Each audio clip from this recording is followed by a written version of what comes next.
If nobody else was going to notice the girl unraveling under those lights, Owen Mercer knew he would have to. By 6:30 that evening, the ballroom at the Cole Foundation's downtown hotel gala looked like money trying very hard to impress more money. All mirrored walls, white orchids, and waiters gliding past trays of sparkling water and tiny crab cakes no kid would ever touch. But Owen was focused on the things rich people never noticed: the faint buzz in the overhead rigging, the sharp citrus perfume hanging too heavy near the stage, the way one moving spotlight kept stuttering half a beat behind the others like it was thinking about failing. He pushed his mop bucket along the edge of the room, quiet, steady, invisible in the Navy maintenance polo with his name stitched over the pocket. And that was usually how he preferred it. Invisible men got to keep their jobs. Invisible fathers made it home on time to microwave dinner, help with spelling words, and make sure their sons slept through the night. But then he saw her. Maddie Cole stood near the side of the stage in a pale blue dress with a satin sash that looked expensive enough to pay his electric bill for a month, her hands pressed flat over her ears while three adults in tailored black outfits kept talking around her instead of to her, one checking a tablet, one adjusting floral arrangements, one whispering into a headset about the CEO's entrance timing like the child beside them was a centerpiece that had shifted out of place. Across the room, Vivian Cole was surrounded by board members, donors, and camera flashes, all sharp cheekbones, diamond studs, and the kind of control people mistook for calm. But even from 40 feet away, Owen could see she was tracking everything except the one thing that mattered most. Maddie's breathing had gone shallow. Her eyes were locked on the stage lights. She was already retreating somewhere the rest of the room could not follow. Owen stopped pushing the mop. He knew that looked too well. He had seen it in Noah, on grocery store aisles too bright, in church lobbies too loud, on school mornings when one sock seam could ruin an entire hour. He also knew the moment before a child tipped from barely holding on into complete shutdown, and by the way, nobody in that ballroom was reading the signs. He was the only one who knew it was coming. He took one step toward her, then another, and before he could reach the side curtain, a woman with a headset lifted a hand at him without even turning fully around. "Staff stays off the family side," she said. Owen glanced at Maddie again, at the trembling shoulders, the fixed stare, the panic building behind a silence nobody important seemed willing to hear. And when Vivian finally looked over and caught him standing there, her expression turned cold in an instant, the kind of cold that had probably ended careers in conference rooms twice this size. In that moment, Owen understood two things at once. The little girl was about to be pushed past her limit, and the powerful woman running the room had already decided exactly who he was. Owen should have let it go, and for the rest of the shift he told himself exactly that. He finished the west corridor, replaced two burned-out bulbs near the service elevators, and wiped fingerprints from the glass doors outside the ballroom, while the gala staff rushed around him in expensive shoes and practice smiles.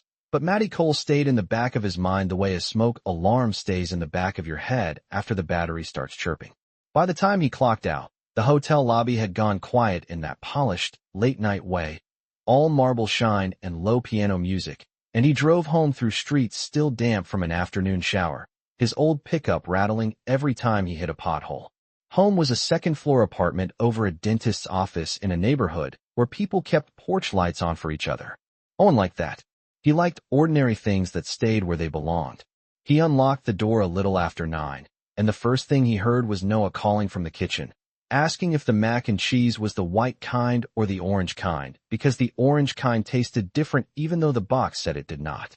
Owen told him white cheddar, same as last Tuesday, and Noah accepted that like a contract had been honored. The apartment smelled faintly like laundry soap and toasted bread.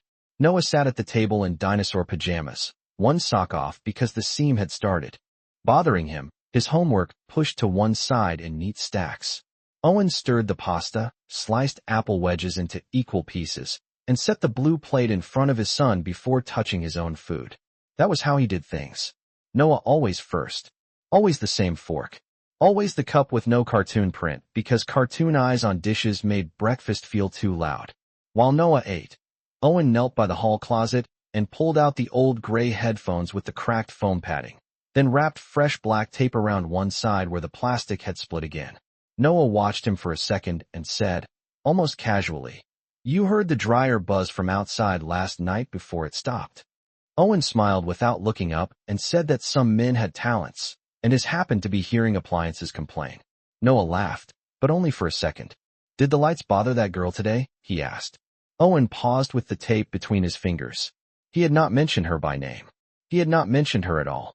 But children like Noah noticed the tension adults carried home like rain on a coat. Owen set the headphones on the table and finally sat down. A little, he said. Noah nodded like that answer landed somewhere familiar. Then he asked the question Owen did not want to hear. Did anybody help her? Outside, a siren passed 3 blocks away, soft and distant. Inside, the apartment felt too still.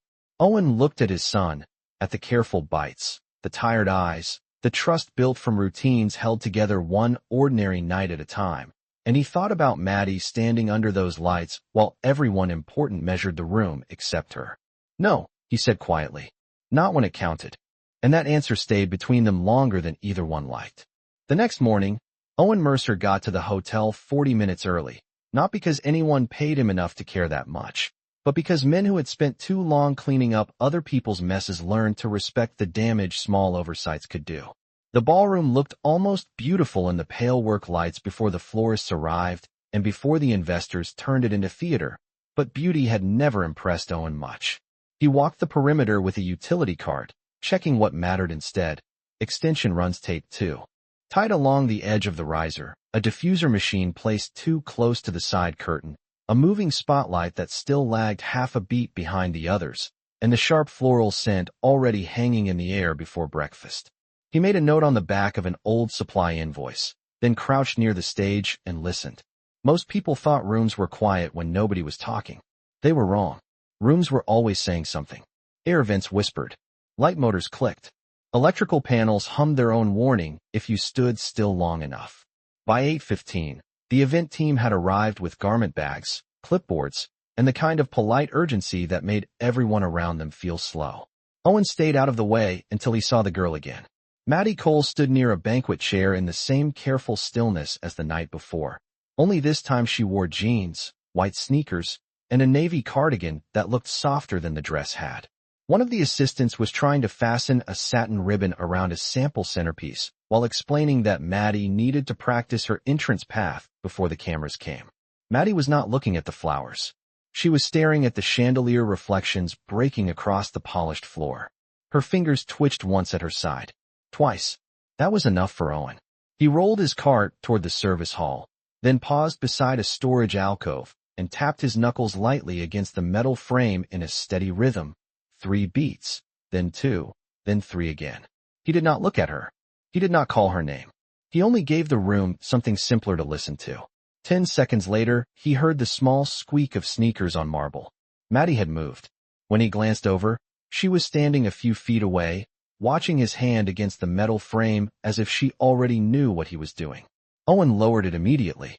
Sorry, he said, keeping his voice level. Did not mean to make more noise. She shook her head once. Her eyes flicked toward the ballroom, then back to him. The lights are louder today, she said. Owen felt something tighten in his chest, not surprise exactly, more the sharp recognition of being understood too fast. Yeah, he answered quietly. They are. Maddie studied him another second, serious in a way.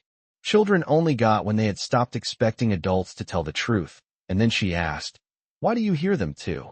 Owen should have lied, or at least given the kind of half-answer adults used when children notice too much. But Maddie Cole was looking at him with the flat, patient focus of someone who had already learned that most grown-ups filled silence with nonsense when the truth got inconvenient. He rested one hand on the handle of his utility cart and kept his voice low. Because some sounds do not stay in the background for me either, he said. Maddie absorbed that without blinking. Do you hate the flowers too? She asked.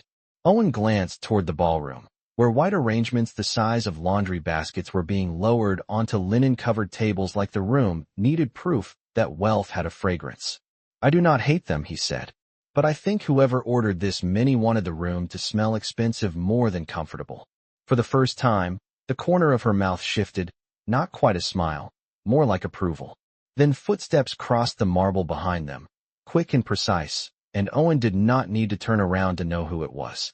Vivian Cole moved like every second in her day had already been assigned a purpose, and the people around her adjusted without being told, a man with a tablet stepping aside, an assistant lowering her voice, a hotel manager straightening his jacket before Vivian even reached them.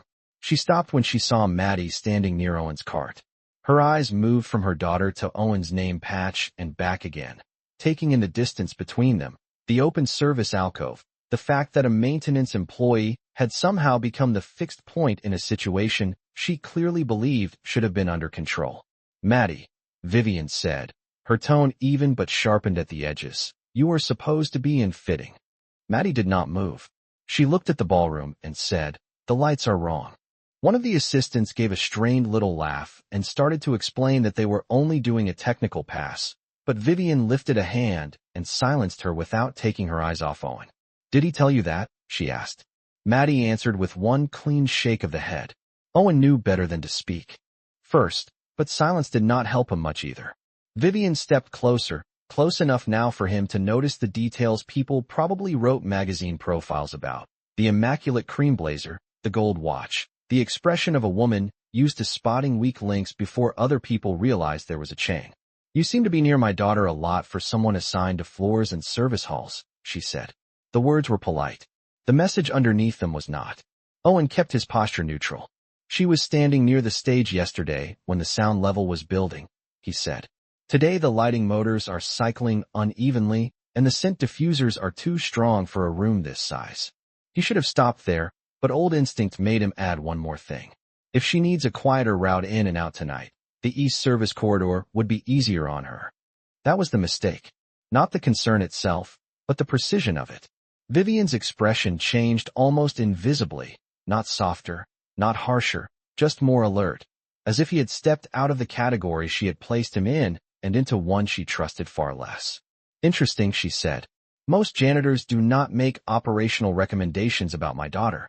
Owen heard the title she did not use, heard everything else she was already calculating: motive, access, intent, risk, and before he could think of an answer that would not sound worse, Maddie looked up at her mother and said in a small, clear voice, "He listens better than your staff does." The silence that followed was not loud, but it landed hard enough that even the assistant with the tablet stopped pretending to type. Vivian Cole did not react right away, and that made everything worse. If she had snapped at Maddie or dismissed Owen on the spot, the moment would have stayed simple: one more rich woman misunderstanding in a building full of them. But instead she looked at her daughter, then at Owen, and filed the whole exchange somewhere behind her eyes like evidence she intended to examine later. "Back to fitting," she said at last, her voice calm enough to make everyone else in the room nervous. Maddie stood still for one more beat, then turned and walked with the assistant toward the dressing suite without looking back. Vivian remained where she was. "What is your name?" she asked. "Owen Mercer." "How long have you worked here, Mr. Mercer?" "For years." Vivian gave a small nod, as if that fact did not settle anything for her. "And before that?" Owen met her gaze just long enough to answer without inviting more. "Different jobs." That was not the wrong answer, but it was not the safe one either. He saw it in the slight narrowing of her expression, the shift from annoyance to calculation. Vivian Cole was not the kind of woman who believed in harmless coincidences, and now her daughter had just chosen to trust a man with no visible reason to be trusted. "I see," she said, though she clearly did not. Then she turned to the hotel manager, standing 3 feet away, pretending not to listen. "I want the ballroom scent diffusers reduced by half before noon, and somebody needs to tell lighting I do not pay premium rates for stuttering equipment." She started to leave, then paused, and added without facing Owen, "And have human resources send me Mr. Mercer's personnel file." The words landed quietly, but not softly. By lunchtime the building was running on event day nerves. Delivery carts squeaked through service halls, pastry trays disappeared into kitchens, donor gift bags stacked up in conference rooms, and every few minutes Owen caught someone glancing at him just a little too long. He kept working. He replaced a loose threshold strip near the east corridor, tightened a rolling rack brake outside the ballroom, and tried not to think about what his personnel file looked like if someone important actually read it. Too clean, probably. Too thin. 4 years at the hotel, basic references, no social media, no professional affiliations, no photos on a desk, no stories traded in break rooms. He had built it that way on purpose. Men with history learn the value of becoming difficult to search. Around 2:30, he found the event director near the stage reviewing a revised seating chart with two assistants. Owen waited until she finished speaking before he said, "The East Service corridor needs to stay clear tonight." She barely looked up. "It is for staff only." "That is why it should stay clear," he said. "If anyone gets overloaded in the ballroom, that route is quieter, cooler, and farther from the speakers." One of the assistants frowned. "Anyone?" Owen kept his tone flat. "Children do not usually enjoy 12-foot floral walls, moving spotlights, and perfume fog." The event director exhaled through her nose, already irritated by the fact that a janitor was using complete sentences in her direction. "Mr. Mercer, I appreciate your concern, but tonight is a controlled environment." Owen looked past her toward the ballroom doors, where workers were rolling in another bank of decorative lights nobody needed. "No," he said quietly. "It just looks like one." She dismissed him with the same smile people used on men they had decided were useful only when silent, and that should have been the end of it. Instead, Owen spent the next 20 minutes making small adjustments no one had asked for and no one would notice unless things went wrong. He checked the door clearance on the east corridor twice, moved a housekeeping cart that would have blocked the turn, lowered the fan speed in a side hall where the air had started to whistle, and tucked a small emergency comfort kit into an unlabeled storage cabinet. Noise-dampening headphones, bottled water, unscented wipes, 2 granola bars, and a folded weighted lap pad Noah had outgrown last winter. When he was done, he stood in the service doorway and looked toward the ballroom one more time. The room glittered. The staff moved like they were inside a machine too expensive to stop. Somewhere upstairs, Vivian Cole was probably reviewing numbers, speeches, guest placements, and risks she thought she understood. Owen hoped he was wrong. He hoped Maddie would walk in, stand there for the required 90 seconds, and walk back out untouched. But hope, he had learned a long time ago, was not the same thing as preparation, and the worst nights usually began with people insisting everything was under control. By 7 that evening, the hotel had turned into the kind of polished performance Owen Mercer distrusted on sight. All soft jazz, expensive smiles, and men in dark suits pretending generosity was the same thing as goodness. And from his place near the service entrance, he could feel the ballroom tightening before anyone else seemed willing to admit it. Maddie Cole appeared 20 minutes after the first investors arrived, dressed now in the pale blue gown from the fitting, the satin waistband pulled too snug, the neckline edged with tiny stitched beads that looked elegant and probably felt like sandpaper. Vivian walked beside her with one hand resting lightly at Maddie's back, not tender exactly, but careful in the way people got when they were managing a situation they could not fully control. For 1 second, Owen almost let himself believe the night might pass quietly. Then the room shifted. The chandelier reflections multiplied across the floor. A second bank of moving lights kicked on near the stage. Someone from the event team increased the scent output near the donor wall, and a string quartet stationed by the bar began tuning over the recorded piano already playing through the ceiling speakers. Too many layers. Too many frequencies. Too much all at once. Owen saw Maddie's shoulders pull tight before she even stopped walking. Vivian leaned down and said something low, something meant to soothe or direct, but Maddie did not answer. She was already disappearing inward. The board members surrounding Vivian noticed only that cameras had turned toward them, and one gray-haired man with a smile built for annual reports murmured that the family photo should happen now, before the keynote and before Senator Whitmore arrived. Owen knew that type without ever having been one of them. Men who called pressure strategy and confusion optics.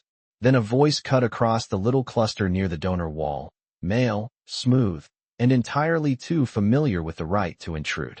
"If we are doing family tonight, I figured I should be included." Vivian went still in a way that had nothing to do with composure. A tall man in a charcoal suit was walking toward them with the lazy confidence of someone who had not been invited but expected the room to adjust anyway. Owen did not know his name yet, but he knew immediately what he was seeing. Not help, not support, a complication wearing polished shoes. Maddie looked up once, saw the man, and all the fragile control left her face at once. She stepped backward hard enough to brush the edge of a cocktail table, then covered her ears so fast it almost looked like reflex. Vivian's expression tightened, not just angry now but blindsided. and one of the board members made the mistake of saying, "This could actually play well if we frame it right." Owen felt something cold move through him. There it was, the real center of the night. Not charity, not leadership, not family, just leverage and formal. Where? The man reached Maddie first and bent slightly like he was performing warmth for an audience. "Hey, sweetheart," he said. "You remember your dad?" Maddie did not answer. She turned her face away from him and toward the service corridor, toward quiet, toward escape. And when he touched her arm, she flinched so sharply that even the nearest guests fell silent. Owen took one step forward before he could stop himself. Vivian saw it, saw him seeing everything she was trying to hold together. And for the first time all day, the cold certainty in her eyes cracked wide enough to show something underneath it. Fear, yes, but not for the gala. For the child in front of her. And for the terrible possibility that the janitor she did not trust was now the only person in the room reading the disaster correctly. Everything could still have been contained if one person in that ballroom had cared more about the child than the image around her. But containment was a language wealthy people loved most when it meant keeping discomfort quiet. And Maddie Cole had already moved past quiet. She twisted free before her father could guide her back toward the cameras. Backing into the open space between the donor wall and the stage with her hands clamped over her ears, her breathing broken into shallow, uneven pulls that told Owen Mercer the room had gone from difficult to impossible. Vivian stepped toward her daughter at once, but not blindly this time. Owen saw her stop herself from reaching too fast, saw the war on her face between instinct and optics and the fact that half the board was watching. Then one of the overhead light bars gave a thin metallic chatter that did not belong in a ballroom, and his attention snapped upward. There it was again, a small shift in the rigging over the front edge of the stage, barely visible unless you knew how to read weight and vibration. The delayed spotlight from earlier jerked once against its mount. Somebody near the audio booth increased the music, trying to smooth over the tension, and the added bass rolled through the floor like a bad decision getting louder. Owen was already moving when he said it. "Clear the front line under the stage." He did not shout. He did not need to. The command came out too. Precise, too certain, and that alone made people hesitate. Security turned first, not to follow him, but to block him. One guard stepped into his path and said, "Staff stays back." Owen looked past him, tracking angles, load points, the path Maddie was drifting toward, the cluster of donors too slow to understand they were standing where they should not be. "That rig is off balance," he said. "Move them now." The guard reached for his arm, not roughly, just firmly enough to waste time Owen did not think they had. Vivian heard the tone before she understood the words. "What did you say?" she asked. Owen did not look at her. He was watching the fixture tremble against the truss and doing math he had not wanted to do in years. "The front mount is slipping under rotational load," he said. "If that crowd presses in another 5 feet, the support line is going to pull crooked." The room changed then, not because everyone understood, but because no janitor should have sounded like that. Not with that vocabulary. Not with that level of certainty. Vivian stared at him as if she had just found a second file beneath the one Human Resources sent her. Another metallic click answered from above, louder this time. And somewhere behind the glamour of the evening, old instinct rose in Owen so fast it felt less like thought than memory. He had stood in rooms like this before, rooms full of rehearsed confidence and hidden shortcuts, rooms where people assumed systems were safe because expensive men had signed off on them. He had buried that part of himself under work shirts and floor polish and ordinary rent checks, but buried was not gone. He stepped around the guard, moved toward the service stairs beside the stage, and for the first time since she had noticed him, Vivian Cole did not tell him to stop. She only watched him with a face gone pale and still, while Maddie, shaking in the middle of all that light and music and money, turned toward Owen as if she already knew the one thing her mother had not figured out yet, that the janitor everybody had dismissed was no janitor at all. Owen Mercer took the service stairs 2 at a time, not fast for show, not dramatic, just exact, the way a man moved when panic would. Only make him slower. From the catwalk above the ballroom, the room looked smaller and more dangerous at once. All polished marble and crystal confidence gathered beneath a rig that had started speaking the language of strain. He dropped to one knee beside the front truss connection, listened for 2 seconds, then reached for the secondary line with the certainty of muscle memory nobody in that hotel should have expected him to have. Below him, security was still trying to decide whether he was a threat or a solution, and the board members had finally gone quiet in the way powerful people did when money stopped protecting them from reality.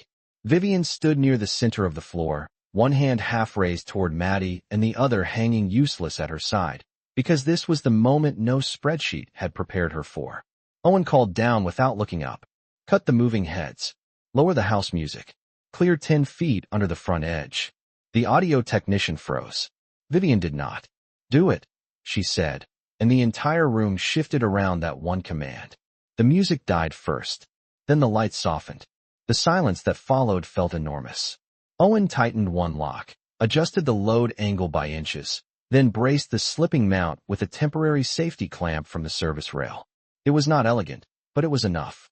When he finally stood, every eye in the ballroom was on him. The janitor on the catwalk in work boots who had just spoken like an engineer and moved like a man who had spent years between danger and crowds that never saw it coming. He came back down the stairs with his hands steady and his shirt collar damp, and before anyone could speak, one of the board members stepped forward with the cold confidence of a man already preparing a legal statement. We will need to review why a maintenance employee caused panic during a donor event. Vivian turned on him so sharply the sentence died in the air. He did not cause panic, she said. He prevented a failure my paid professionals did not even see. The room held still. Cameras were still up. Investors were still watching. Vivian knew exactly what it would cost to say the next part, and she said it anyway. This evening was designed to impress people with influence, she said, her voice carrying clean and clear across the ballroom. And somehow we forgot to make it safe for a child. No one moved after that. No one except Maddie.